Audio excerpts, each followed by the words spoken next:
everyone. Here I am going to discuss the term cryptography, as there are many aspects to security and many applications ranging from secure commerce and payment to private communication and protecting password. One essential aspect for secure communication is that of cryptography. So, cryptography. Now, the term cryptography. Cryptography derived its name from a Greek word called cryptos, which means hidden secrets. And cryptography is the practice and studying of hiding information. It is the art or science of converting a plain intelligible data into an unintelligible data and again transforming that message into its original form. This is called cryptography and it provides confidentiality, integrity and accuracy. We will discuss this term in this video later on. And the purpose of cryptography.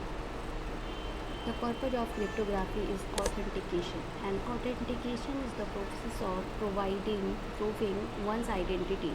The primary form of host-to-host authentication on the internet today as name-based or address-based, both of which are numerously weak. And authentication provides a secure connection or secure access of anything. And the next one is privacy and confidentiality. Confidentiality ensuring that no one can read the message except the intended receiver. And the next one is integrity. Integrity is about assuring the receiver that the received message has not been altered or not been added some additional information or we can say that the integrity should be maintained for the information that is traveling on the network.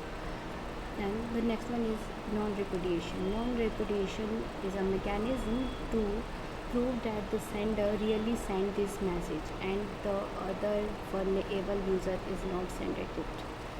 So the next is type of cryptography. There are two types of cryptography. First one is symmetric key cryptography and the other one is asymmetric key cryptography. And in symmetric key cryptography, there is a single key used to encrypt and decrypt. And the term encryption means we are converting the plain text into a unintelligible data, or we can say that we are converting the plain text into a ciphertext so that no one can read it. And the next one is asymmetric key cryptography. Asymmetric key cryptography uses two keys, public key and private key. And we can consider a user can have both these keys, public keys and private keys. The private key is kept by the user only, and the public keys is available publicly on the network.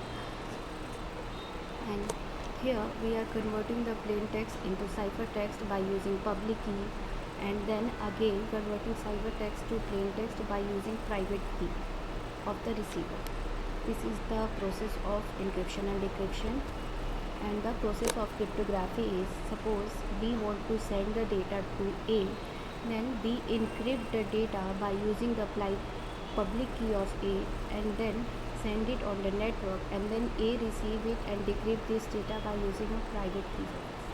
Now suppose C is sending the data to A, then C can encrypt the data by using the public key of A and A can decrypt it by using the private key of self. That's all. We will discuss those things later. Thank you all.